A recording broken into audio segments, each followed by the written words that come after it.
Commander Jake Morrison stood on the bridge of the UES Horizon and watched the massive alien station grow larger on the main screen. Nexus Prime looked like nothing humans had ever built, with its twisted spires and glowing energy fields that seemed to bend space around them. Jake had been preparing for this moment his entire career, but nothing could have prepared him for the reality of meeting beings from other worlds. The communication system crackled to life and a voice spoke in perfect English, though the accent was strange and musical. Human vessel Horizon, you are cleared for docking Bay 7. Welcome to Nexus Prime and the Galactic Confederation. Jake nodded to his pilot. Take us in slowly. This is history being made. The docking process took an hour as alien technology guided their ship into position with invisible force fields. Jake had read the briefings a dozen times, but seeing the alien machinery work was something else entirely. Creatures that looked like walking crystals moved around the docking bay alongside beings made of pure energy and others that resembled giant insects. "Sir, the delegation is ready," said his communications officer Ryan Bell. Ryan was a quiet man who noticed everything, and Jake was glad to have him along for this mission. The science officer had spent months studying what little they knew about alien cultures. Jake straightened his uniform and headed for the airlock. The diplomatic team was small, just 5 humans. Representing all of Earth, Lisa Harper led the group as their chief negotiator and cultural specialist. She had studied every piece of alien communication they had received and spoke 7 human languages fluently. The airlock opened and Jake got his first breath of alien air. It smelled like ozone and something sweet he could not identify. The gravity felt slightly lighter than Earth normal, and the lighting had a blue tint that made everything look strange. Ambassador Zefkar waited for them in the docking bay. The alien stood 9 feet tall with gray skin that seemed to shimmer and 4 arms that moved with fluid grace. His head was elongated and his eyes were large and black like pools of space. When he spoke, his mouth did not move, but somehow the words appeared directly in their minds. "Welcome, humans. I am Ambassador Zefkar of the Veltari Empire, and I speak for the Confederation Council today. We are pleased to meet the newest intelligent species to reach the stars." Lisa stepped forward and bowed slightly. "Thank you, Ambassador. We bring greetings from Earth and all humanity. We hope this marks the beginning of a long friendship between our peoples." Other aliens gathered around them as they walked through the station corridors. Jake saw creatures he could barely comprehend, beings that looked like walking trees, others that seemed to be made of liquid metal, and some that appeared to exist partially outside normal space. All of them stared at the humans with what Jake hoped was curiosity rather than hunger. The meeting room was vast, with a domed ceiling that showed the swirling galaxy above them. Representatives from dozens of species sat around a circular table that seemed to be carved from a single piece of black stone. Jake felt very small and very human in that room. "Let us begin with cultural exchange," said Zefkar. "It is our custom for new species to share their stories and beliefs so we may understand them better." Lisa activated her portable display and began showing images from Earth. She spoke about human history and art and philosophy. The aliens listened politely, but Jake noticed some of them exchanging what looked like amused glances. "We have many stories from our past," Lisa continued. "Tales of heroes and gods and creatures of great power. Dragons that could fly and breathe. Fire, warriors who could move mountains. Healers who could bring the dead back to life. Gods who walked among mortals and shaped the world with their will." A chittering sound came from one of the insect-like beings. Jake realized it was laughing. "Primitive fantasy," the creature whispered to its neighbor. "No wonder they never developed proper neural linking technology." Another alien that looked like living crystal spoke up. "These myths are common among young species. They always imagine impossible powers before they learn the true limits of physics." Jake felt his jaw tighten but kept his expression neutral.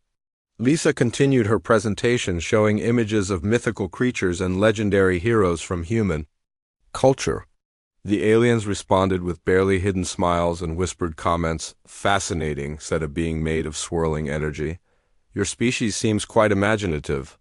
These stories about individuals with supernatural abilities are particularly Amusing, they will learn, said another voice from across the room.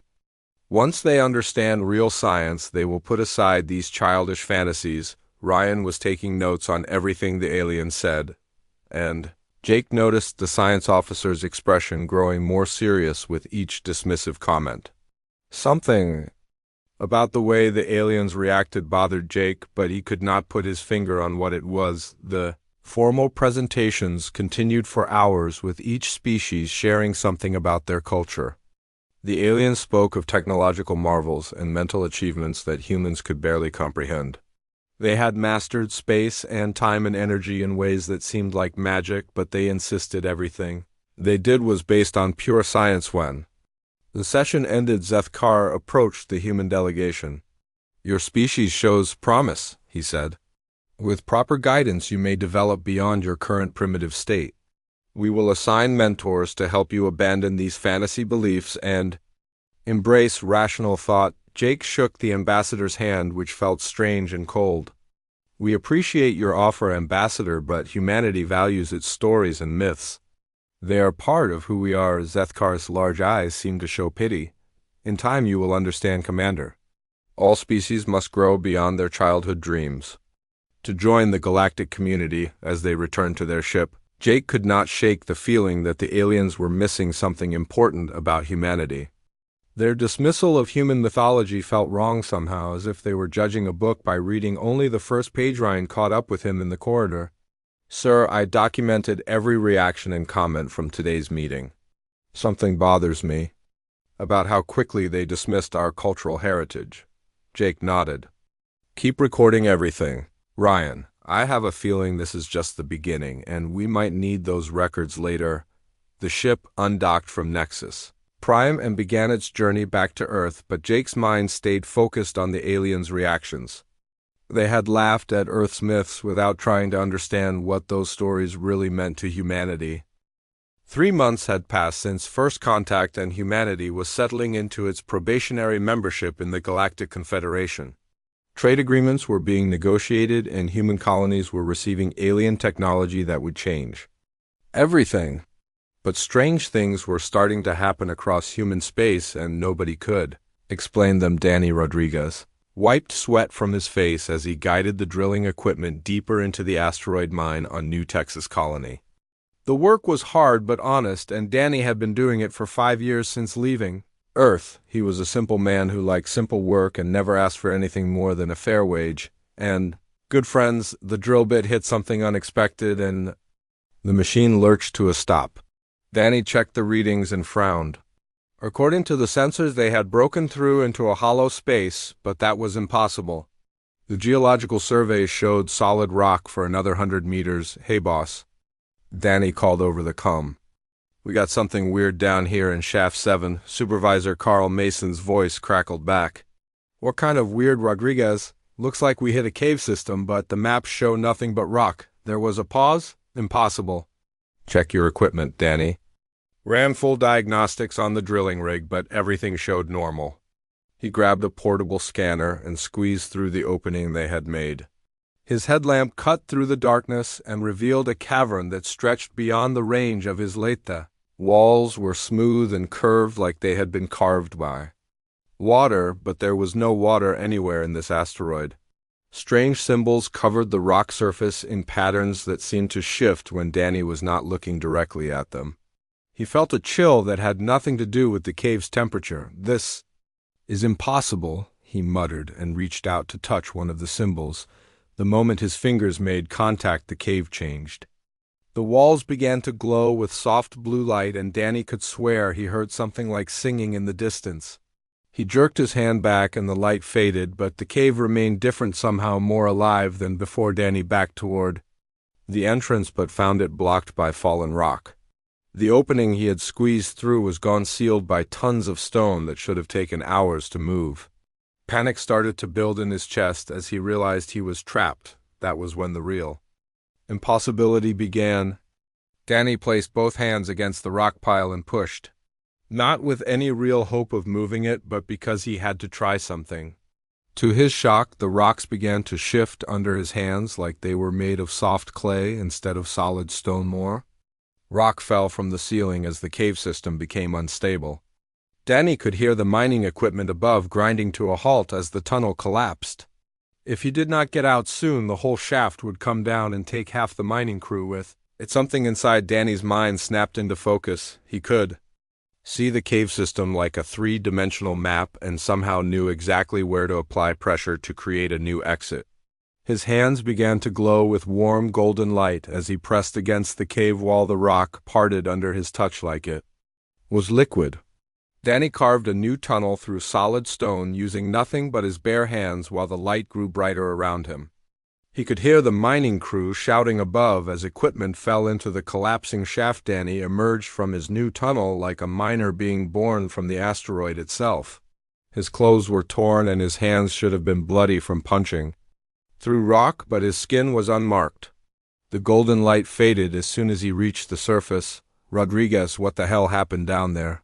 Carl demanded. Danny looked at his hands, then at the perfect circular tunnel he had somehow carved through. 50 meters of solid rock. "I honestly don't know, boss. 2,000 light-years away on the research station orbiting Kepler 442b, xenobiologist Amy Shun was having her own impossible experience. She had been studying the planet's wildlife for 6 months and making good progress cataloging the various species when the accident happened. The containment field around her specimen tank failed during a routine biological scan.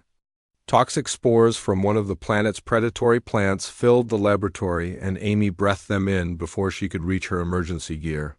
According to everything they knew about the planet's biochemistry, she should have died within minutes instead. Amy found herself understanding things that made no sense. The spores were not trying to kill her, they were trying to communicate. She could feel the plant's simple consciousness reaching out to her like a lost child looking for its mother. Amy opened her mind to the contact, and suddenly she was connected to every living thing on the planet below. Trees that had stood for thousands of years whispered their memories to her. Creatures she had only seen through telescopes shared their thoughts and feelings. The entire biosphere welcomed her like she was coming home after a long journey. When her research partner Jake Wilson found her 3 hours later, Amy was sitting peacefully in the middle of what should have been a lethal cloud of toxins. Plants and animals from the planet had somehow made their way onto the station and were gathered around her like she was their queen. "Amy, what happened here?" Jake asked. Through his environmental suit, Amy looked up at him with eyes that seemed to hold depths they had never possessed before.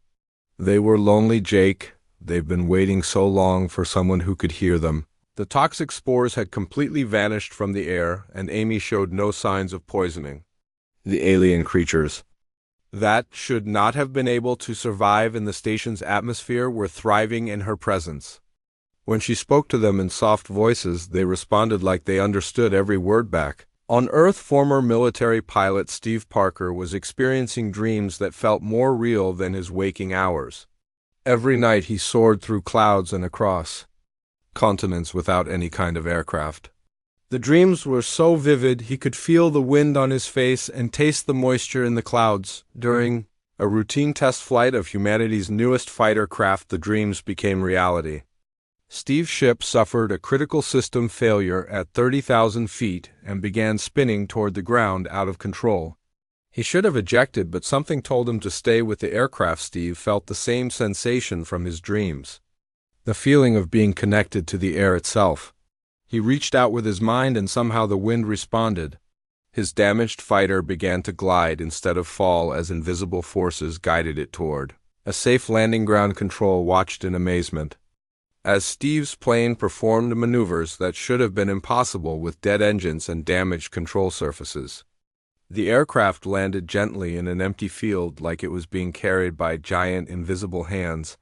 "Parker, how did you manage that landing?" the tower operator asked. Steve sat in his cockpit staring at his hands. "I think the wind helped me." Similar reports were coming in from across human space. Ordinary people were doing extraordinary things, and nobody could explain how or why.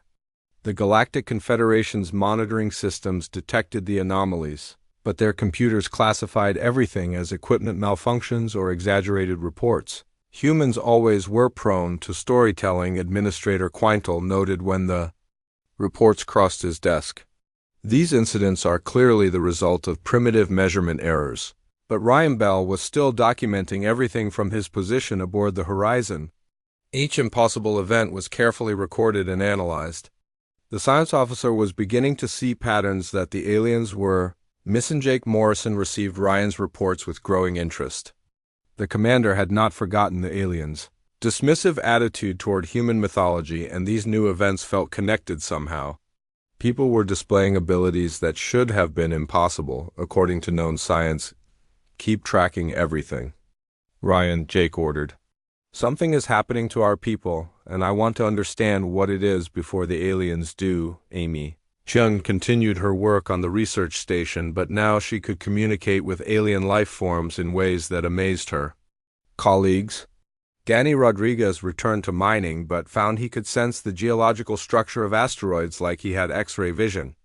Steve Parker kept flying, but his aircraft seemed to respond to his thoughts as much as his controls. None of them understood what was happening to them, but each felt like they were remembering something they had always known but somehow forgotten.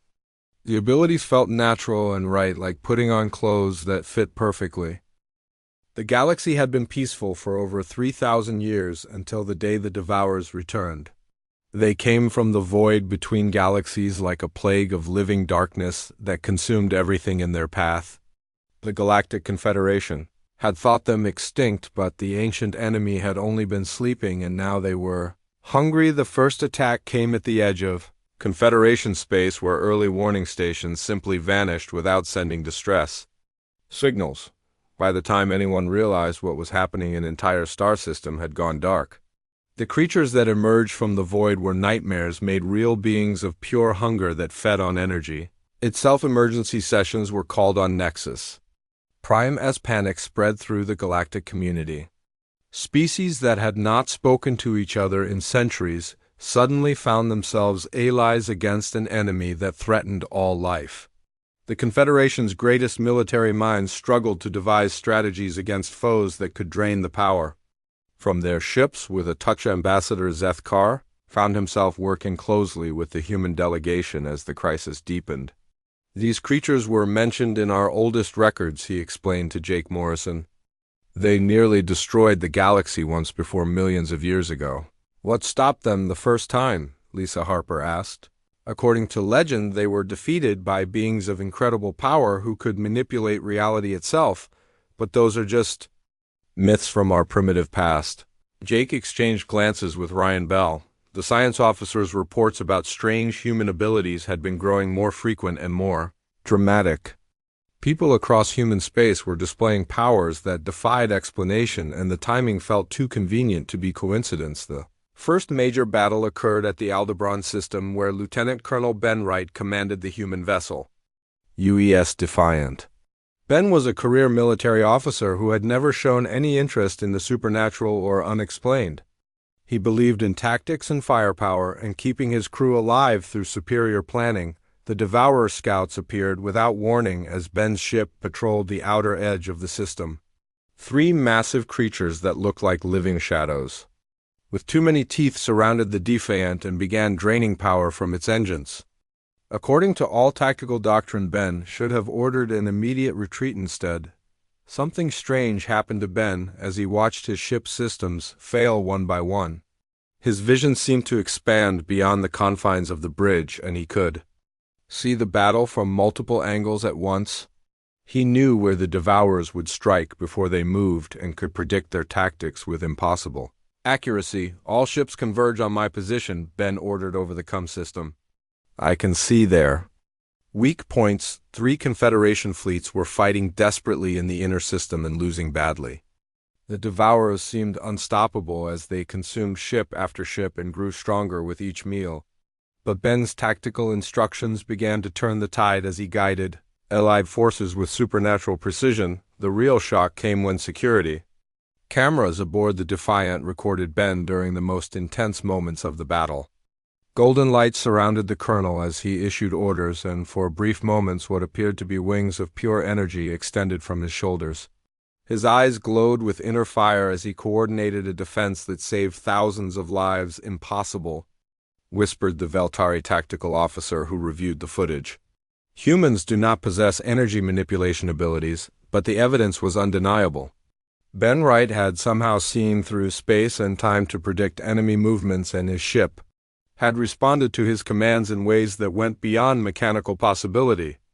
The Defiant's weapons struck targets that should have been out of range, and its shields held against attacks that should have destroyed them. On the medical station Sanctuary 7, Dr. Kate Sullivan was discovering abilities that challenged everything she knew about healing. The station was receiving casualties from the Devourer attacks faster than the medical staff could treat them. Wounds that would normally require weeks of recovery were proving fatal within hours. Kate was working on a young pilot whose life signs were fading when something inside her awakened. She placed her hands on the man's chest and felt warm light flowing from her fingers into his damaged body. Before her eyes, his wounds began to close and his vital signs stabilized. "Doctor, how did you do that?" asked Nurse Tom Bradley, who had been assisting with the procedure. Kate stared at her hands, which still glowed with soft golden radiance. "I don't know, Tom. I just knew I could help him." Word of Kate's miraculous healing abilities spread quickly through the medical station. Doctors from other species came to observe as she saved patients who should have died. The light that flowed from her hands seemed to accelerate cellular regeneration in ways that violated known biological laws. "This is scientifically impossible," declared Dr. Vextel of the Crystal Hive. "No known species possesses such healing capabilities." Kate continued working despite the scrutiny, saving life after life as the casualties mounted. She discovered she could not only heal physical wounds but also psychological trauma from Devourer attacks. Soldiers who had been driven mad by contact with the creatures found peace under her touch. More reports came in from across human space as the war intensified. Communications Officer Alex Turner aboard the supply ship UES Horizon began speaking in languages that had never existed, yet somehow every alien species understood him perfectly.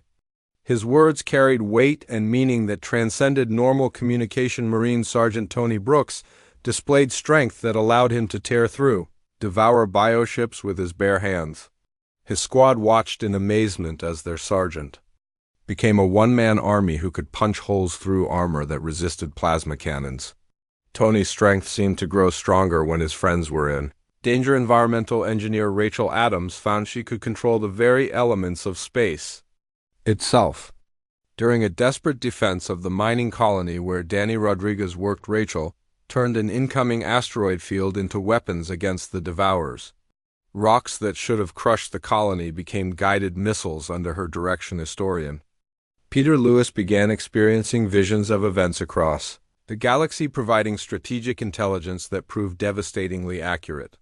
He could see Devourer movements days before they happened and identify weak points in their formations that no military analysis had detected. Jake Morrison realized that something fundamental was happening to humanity. The abilities his people were displaying matched the myths and legends that the aliens had dismissed as primitive fantasy. Dragons breathing fire became pilots whose ships moved like living creatures. Gods walking among mortals became humans whose mere presence could change the course of battles. "Ryan, compile everything," Jake ordered. "Every incident, every manifestation, every impossible thing our people have done since the Devourers appeared." The science officer's report was staggering. Hundreds of humans across dozens of worlds were displaying abilities that should not exist. The pattern was clear to anyone willing to see it. Humanity was awakening to powers that had been sleeping in their genes for countless generations. Ethic studied the human reports with growing amazement and fear. "Commander Morrison, these abilities your people are manifesting, they match descriptions from our oldest legends. The beings who defeated the Devourers before were said to possess exactly these powers." Jake felt pieces of a vast puzzle clicking into place. What if our myths weren't stories, Ambassador? What if they were memories? The alien's large eyes widened as he considered the implications. If humanity were somehow connected to the legendary beings who had saved the galaxy before, then their arrival might not be coincidence. The timing was too perfect, the abilities too specific to be random chance. As the war against the Devourers escalated, more humans began awakening to their true potential. But with each new manifestation of power, the questions grew deeper. What were humans really, and why had their abilities remained hidden until now? The awakening spread like wildfire across human space as more people discovered abilities that should have been impossible. What started as isolated incidents became a transformation that touched every human settlement in the galaxy. The Galactic Confederation watched in amazement and growing fear as their newest members revealed powers that challenged everything they thought they knew about the universe. Alex Turner had been a simple communications officer aboard a cargo freighter when the changes began. His job was routine monitoring subspace channels and relaying messages between ships and stations. Alex had never been particularly gifted with languages, struggling even with basic Confederation standard during his academy training, but when the Devourer crisis reached its peak, something fundamental shifted in Alex's mind. He found himself understanding alien transmissions that had never been translated, speaking in tongues that existed nowhere in any database. More unsettling was the fact that every species seemed to understand him perfectly regardless of what language he used. "Turner, what did you just say to the Veltari captain?" demanded his commanding officer after Alex had somehow negotiated safe passage through enemy territory. Alex frowned as he tried to remember. "I spoke in English, sir, at least. I think I did." The bridge recordings showed Alex speaking in a flowing musical language that sounded like wind through crystal caves. The Veltari captain had responded immediately and with obvious reverence, as if Alex's words carried authority that transcended normal diplomacy. Similar incidents began occurring wherever Alex went. Hostile alien species became cooperative after brief conversations with him. Trade negotiations that had stalled for months were resolved in minutes when Alex joined the discussions. He was not using any known form of persuasion or mental manipulation, but somehow his words carried weight that ordinary speech could never achieve. "It's like he's speaking the original language," observed Dr. Sarah Kim, a xenolinguist studying Alex's abilities. "Every species recognizes it as their true tongue, even though it sounds different to each listener." Marine Sergeant Tony Brooks discovered his own transformation during a boarding action against a Devourer bioship. Tony had always been strong and tough, but within normal human limits. When his squad found themselves trapped inside the enemy vessel with no way out, Tony felt something ancient and powerful wake up inside his chest. The bioship's walls were made of some kind of living metal that could heal itself faster than conventional weapons could damage it. Tony's squad was running out of ammunition, and the Devourers were closing in from all directions. That was when Tony placed his hands against the wall and simply pushed the metal crumpled under his touch like paper. Tony punched a hole through barriers that had withstood plasma cannons and guided his squad to safety through passages he carved with his bare fists. His strength seemed to grow with each obstacle they faced until he was moving tons of debris like it weighed nothing. "Sergeant, how are you doing that?" asked Private Lisa Morgan as she watched Tony tear through another bulkhead. Tony looked at his hands, which glowed with the same golden light they had all started seeing. "I don't know, Morgan. It feels like remembering how to walk after being in a wheelchair." The pattern was becoming impossible to ignore. Environmental engineer Rachel Adams could reshape asteroid fields and control solar winds. Historian Peter Lewis experienced visions that provided strategic intelligence no computer could match. Dr. Kate Sullivan healed injuries that should have been fatal with nothing but her touch, but the most dramatic awakening belonged to Jake Morrison himself. The commander had always been a skilled tactician, but during the battle for the Centauri system, something extraordinary happened. Jake found his consciousness expanding beyond his physical body until he could perceive the entire battle from a godlike perspective. His ship, the U's Horizon, began responding to his thoughts rather than manual controls. The vessel moved through space like a living creature, avoiding enemy fire with impossible grace and striking targets with precision that bordered on supernatural. Jake's tactical decisions came not from analysis but from intuitive knowledge that seemed to flow from the universe itself. "Sir, the ship is not responding to navigation controls," reported his pilot, Lieutenant Sam Rodriguez. Jake smiled as he felt the Horizon's consciousness merge with his own. "That's because I'm flying her now, Sam, and she wants to dance." The battle became a work of art as Jake guided his ship through maneuvers that should have torn it apart. The horizon twisted through space like it was swimming through water, striking at Devourer weak points that no sensors had detected. Other human ships began moving in similar patterns as their crews awakened to their own potential. Zithkar observed the human transformation with growing amazement from his position aboard the Confederation flagship. The ambassador had been studying ancient texts since the crisis began, searching for any reference to beings with similar abilities. What he found in the oldest archives shook him to his core. Admiral, these humans are not what they appear to be, Zethkar reported to the Confederation's supreme commander. According to our most ancient records, there was once a species that possessed exactly these abilities. Admiral Gunther of the Crystalline Hegemony studied the data with his multifaceted compound mind. These records speak of the progenitors, the mythical first sapient species. But those are legends, nothing more. Are they, Admiral? Look at what the humans are doing. They speak languages that never existed, yet every species understands them. They heal wounds that should be fatal. They move through space like they were born to it. They display strength that violates physical laws. The Admiral's crystalline form shifted colors as he processed the implications. You're suggesting that humans are somehow connected to beings from our creation myths. I'm suggesting that perhaps our creation myths were not myths at all, deep in the Confederation's most secure archives. Lisa Harper was making her own discoveries.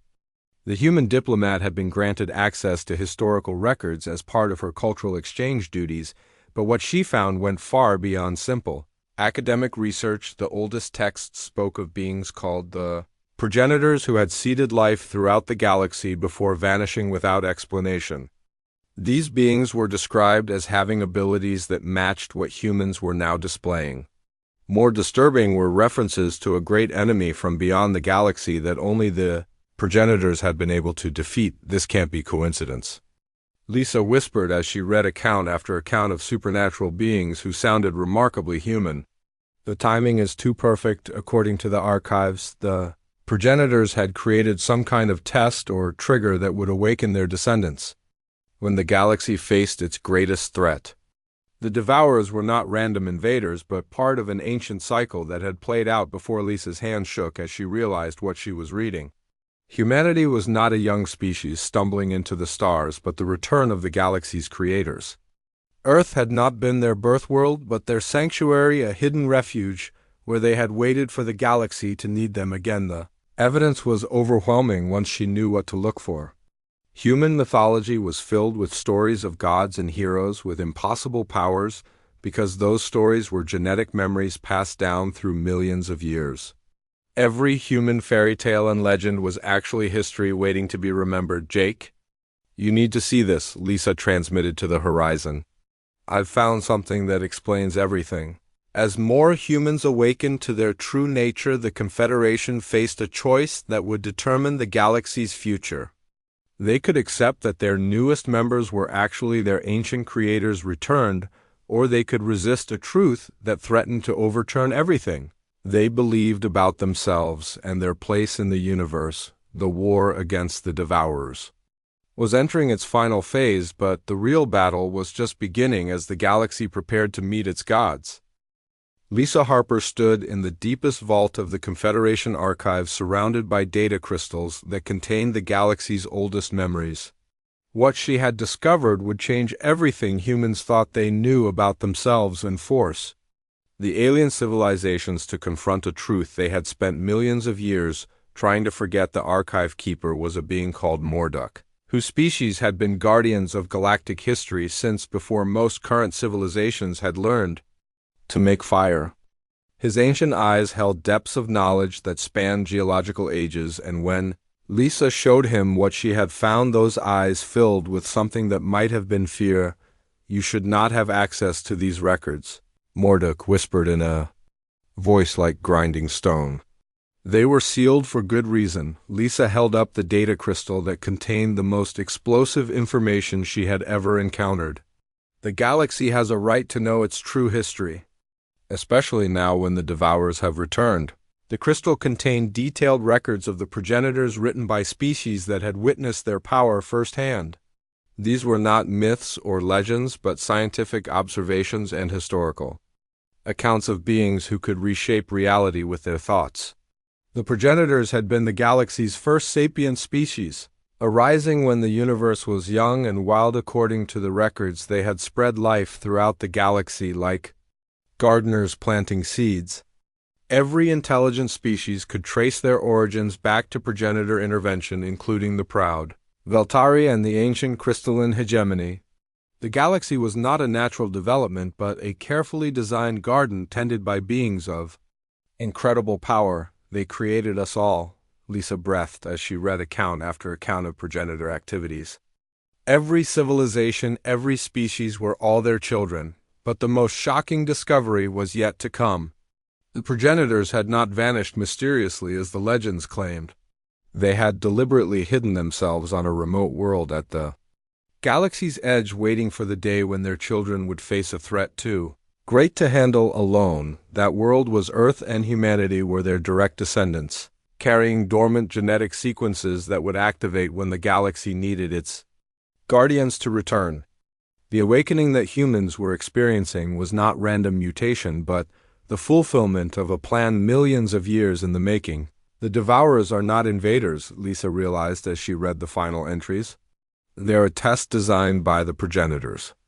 To trigger the awakening, the ancient enemy from beyond the galaxy was actually a creation of the progenitors themselves, a challenge that would force their sleeping descendants to remember their true nature. Every time the galaxy grew complacent and forgot the lessons of unity and cooperation, the Devourers would return to remind them what was at stake. Jake Morrison received Lisa's transmission while his ship danced through space in patterns that defied physics. The UES Horizon had become something more than a vessel built by human hands, responding to his thoughts like an extension of his body. Around him, other human ships moved with similar grace as their crews embraced abilities they were only beginning to understand. You're telling me we're the descendants of gods, Jake said as he absorbed Lisa's findings. Not gods, Jake. Gardeners, the progenitors were beings who took responsibility for nurturing life throughout the galaxy. We inherited that responsibility along with their power. The implications were staggering. Every human displaying supernatural abilities was actually remembering genetic programming that had been dormant for millions of years. Danny Rodriguez's ability to reshape stone came from ancestors who had carved planets from raw matter. Amy Chen's communication with alien life forms echoed the progenitors' role as shepherds of all living things. Dr. Kate Sullivan's healing powers were the awakening of biological mastery that had once been used to design entire ecosystems. Alex Turner's universal language was actually the original tongue that all sapient species had learned from their progenitor teachers. The abilities seemed impossible only because humanity had forgotten what they truly were, the other species. Won't accept this easily, Lisa warned. Acknowledging that humans are the return of the progenitors means admitting they've been living a lie for millions of years. She was right about the resistance. When Zethkar presented the evidence to the Confederation Council, the reaction was immediate and hostile. Species that had spent millennia believing themselves to be independent actors in the galaxy's story were being told they were actually children playing in a garden designed by others. Preposterous, declared Admiral Kuntha. These humans are attempting to claim divine authority over the galaxy. The evidence is overwhelming, Zethkar replied calmly. The genetic markers match perfectly with progenitor descriptions. The abilities they display are identical to historical accounts. The timing of their awakening corresponds exactly with the return of the ancient enemy. Counselor Vexen of the Crystal Hive chittered angrily. Even if these claims were true, which they are not, we would not bow to primitive newcomers who think they are gods, but the awakening was accelerating beyond anyone's ability to control or deny. Humans across the galaxy were remembering skills and knowledge that had been locked away in their genetic memory. Engineers like Rachel Adams could manipulate matter at the molecular level, turning asteroids into starships with their bare hands. Historians like Peter Lewis experienced visions that revealed the true history of galactic civilization. The Most dramatic transformation was happening to Jake Morrison himself. As the commander embraced his awakening heritage, his consciousness expanded until he could perceive the galaxy as a single living entity. He could feel every planet, every star, every ship, and every living being as if they were part of his own body. "I can see it all," Jake whispered as cosmic awareness flooded through him. "The entire galaxy is alive, and we're its immune system." The Devourers were indeed a test, but they were also a genuine threat if the awakening failed. They represented entropy and chaos, the forces that would consume all life if the progenitors' descendants proved unworthy of their inheritance. Every battle fought against them was actually a test of whether humanity could remember its true nature. Other humans were experiencing similar expansions of consciousness as their awakening reached critical mass. They could feel each other's minds, touching across impossible distances, sharing knowledge and coordinating actions with telepathic precision. The individual humans were becoming nodes in a vast network of consciousness that spanned the galaxy. "We are not separate beings," Amy Chun reported from her research station as alien life forms gathered around her in perfect harmony. "We are all part of something greater." The awakening was not just about individual power, but about unity and connection. The progenitors had been a collective consciousness that expressed itself through millions of individual bodies. Their human descendants were rediscovering that same unity as barriers between minds dissolved and they became a single entity with countless faces. Confederation forces watched in amazement and terror as human ships began moving in perfect synchronization like schools of fish or flocks of birds. The vessels responded to collective will rather than individual commands, turning entire fleets into extensions of a single vast mind that could perceive and react to threats across multiple star systems simultaneously. "They're becoming something beyond our understanding," Zethkar observed as he witnessed the transformation. "The question is whether they will still consider us allies when the change is complete." Jake Morrison felt the ambassador's concern through the expanding network of human consciousness. But along with cosmic awareness came cosmic responsibility. The power awakening within humanity was not meant for conquest, but for protection and nurturing. They were remembering their role as gardeners of galactic civilization. "We will always be your friends, Ambassador," Jake replied through channels that transcended normal communication. "We are here to help the galaxy grow, not to rule it." The final battle against the Devourers was approaching, and humanity would face it not as individual warriors, but as a unified force of beings who had finally remembered what they truly were. The galaxy's children were about to meet their returning parents. The final confrontation with the Devourer swarm took place at the galaxy's heart, where ancient enemies had gathered around the central black hole to drain energy from the cosmic engine that powered all life. Thousands of the creatures had merged into something vast and terrible that threatened to consume the galaxy's very foundation and leave nothing but cold darkness in its wake. Jake Morrison stood on the bridge of the UES horizon, but he was no longer simply a human commander. His consciousness had expanded to encompass the entire awakened network of his species, while his individual awareness remained intact. Around him, the ship itself had transformed, becoming something between vessel and living creature that responded to thought and emotion. "All human vessels report ready," came the collective voice of humanity, speaking through thousands of individual minds acting as one. The fleet that approached the galactic core was unlike anything the universe had ever seen. Ships that moved like dolphins through cosmic currents and blazed with inner light that made them beautiful to behold. Lisa Harper monitored the approach from her position in the Confederation Command Center. The diplomat had become something more than human, but she maintained her role as bridge between species. Through her, the awakened collective could communicate with their alien allies, while the Confederation watched their former protégés prepare for battle on a scale beyond imagination. "The Devourers have been feeding for days," reported Admiral Gunther from his crystalline flagship. "They may be too strong to defeat even with these new human abilities." Jake's consciousness touched the Admiral's mind with gentle reassurance. "Strength was never the answer, Admiral. The Devourers feed on energy and violence. We must show them something else." The human fleet spread out in formations that resembled living mandalas as they approached the enemy swarm.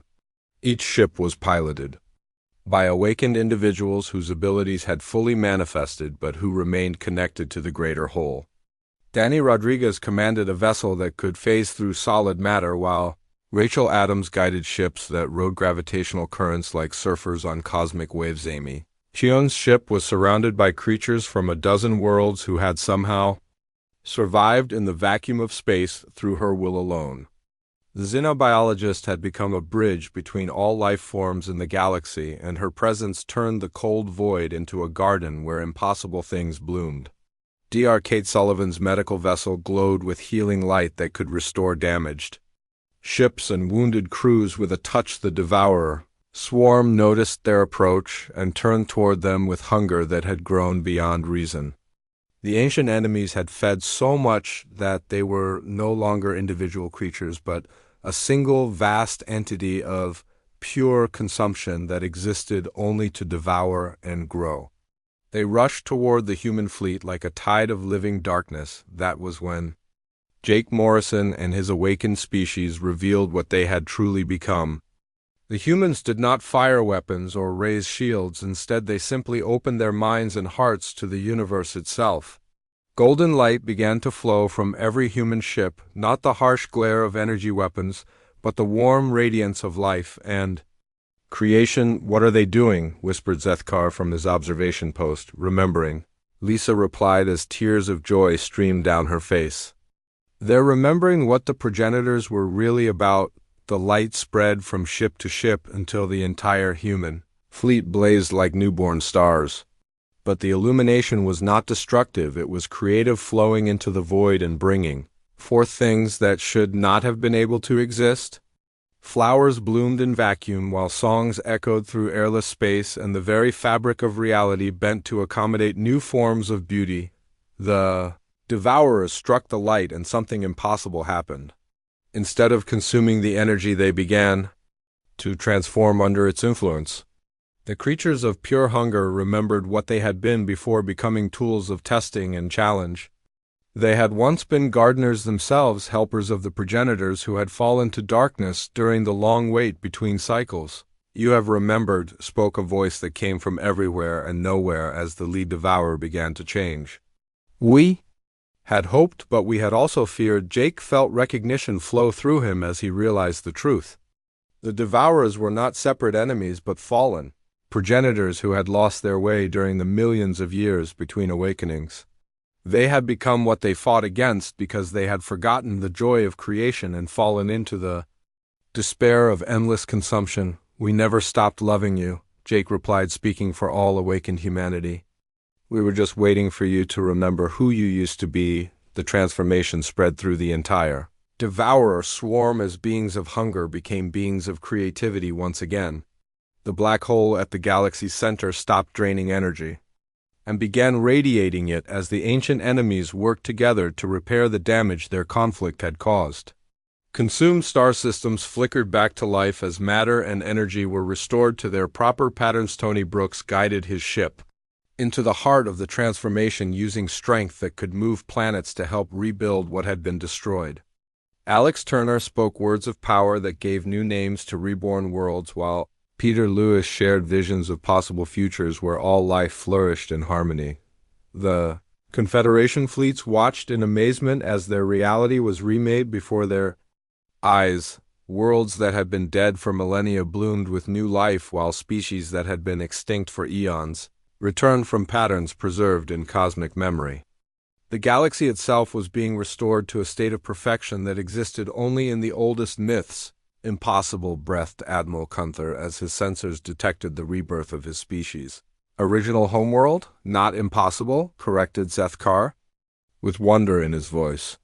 Divine, the awakened humans and the restored progenitors worked together to reshape reality itself using abilities that transcended normal physics.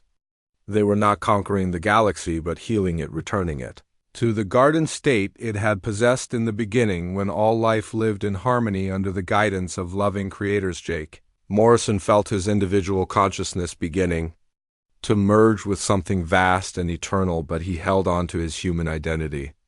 He was Jake Still, the commander who had first met the aliens and been dismissed for his species' primitive mythology.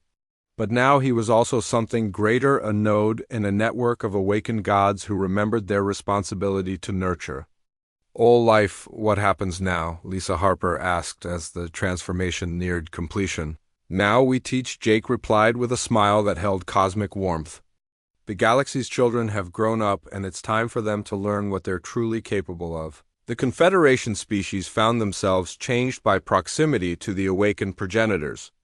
Ancient genetic sequences activated in their DNA as they remembered their own connections to the cosmic gardeners.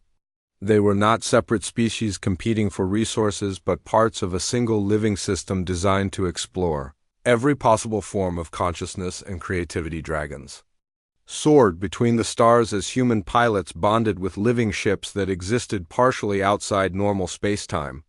Gods walked among mortals as awakened humans helped guide younger species toward their own transformations. Heroes wielded powers that reshaped worlds, but always in service of protecting and nurturing life, rather than destroying it. The galaxy had become the paradise it was always meant to be, with the return of its creators and the healing of ancient wounds. But this was not an ending, but a beginning, as awakened humanity prepared to teach their alien children how to become gardeners themselves, spreading life and consciousness to galaxies yet unexplored. Jake Morrison stood on the bridge of his transformed ship and looked out at a universe where mythology had become reality. The aliens had laughed at Earth's primitive stories, but those stories had been memories of truth waiting to be remembered. Now the galaxy would never again forget what it meant to have gods walking among the stars.